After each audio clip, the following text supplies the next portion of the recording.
अभी भी कोई हैं जो पार्टी के अंदर रह के फायदे उठा रहे हैं और कॉम्प्रोमाइज्ड हैं? There are many. There are many. आप बड़ी खबर दे रहे हैं इमरान साहब। बहुत सारे हैं और ये बात मेरा ख्याल है अब तो इमरान खान के ऊपर भी आया होगी कि कौन कौन क्या काम कर रहा है, कौन अपने फायदे के लिए किधर किधर मिला हुआ है। लेकिन कॉर्नर्ड आप जैसे लोग हो गए, फवाद चौधरी जैसे लोग हो गए और वही लोग आ गए हैं जिनमें से जारी बात उन्हीं में से कोई होगा ना जो आप बता रहे हैं। ये टेम्परेरी चीजें हैं, अच्छा, ये ज्यादा दिन चलेगा नहीं। देखें ये जो ड्रामे होते हैं ना कि यहाँ सेंस से अच्छा, जो आगे बहुत से काफिला लोग एक्सपोज होने जा रहे हैं आपके एनालिसिस के मुताबिक।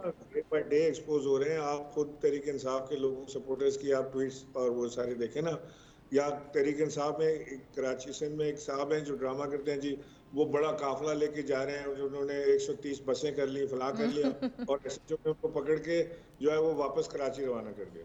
वो पहुंच ही नहीं पाते। सर आप हलीम मेरा आदिल दिल शेख साहब की तरफ इशारा तो नहीं कर रहे? मेरा दिल करता है कि मैं खुद उनको ले जाऊं अपनी गाड़ी में बिठा के डी चौक उतार के आऊं कि भाईजान आप यहाँ जाए, आप करें जाके नहीं, शेख तकलीफ। साहब वहां की बात पहुंचना ही कर नहीं रहे हैं ना होता। आप, इमरान साहब। नाम नहीं ले रहा, वो शेख साहब भी मेरे बड़े दोस्त है। शेख साहब खुद भी समझ गए होंगे कि मेरी गल हो रही है। चलिए सर, एंड में ज़रा आपसे जानना चाहूँगी कि क्या मशवरा देना चाहेंगे आप जितने भी लोग इस टाइम पे पीटीआई के फॉलोअर्स हैं, क्योंकि आपकी बहुत ज़्यादा कुर्बानी है इस पार्टी के लिए, 30-32 साल वाकई अपने देना किसी पार्टी को छोटी बात नहीं होती। देखिए, मैं एक चीज़ बिल्कुल वाज़ेह तौर से ये अपने तकरीबन साहब के दोस्तों को पैगाम देना चाहता हूँ कि ज़रा खुले ज़हन के साथ इस बात को सुनें। ये रोज़ के अलग टप जो आप जलसे जुलूस रैली का ऐलान करते हैं ना, इनसे कुछ भी नहीं होता। अगर आपने हकीकी तौर पे कोई मूवमेंट चलानी है, नंबर 1 तो आप बड़ा स्ट्रॉन्ग जो खान साहब के जो केसेस पेंडिंग हैं उनको फॉलो करें और उनकी जल्द तारीखें लगवाएं अर्जेंट बेसिस के ऊपर और वहाँ सुनवाई करें।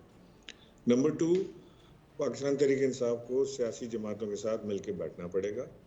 उनके साथ उनको जो अपोजिशन में उनके साथ अलायंस करना पड़ेगा और जो हुकूमती जमातें हैं उनके साथ भी गुफ्तगू नेगोशिएशन का आगाज़ करना पड़ेगा।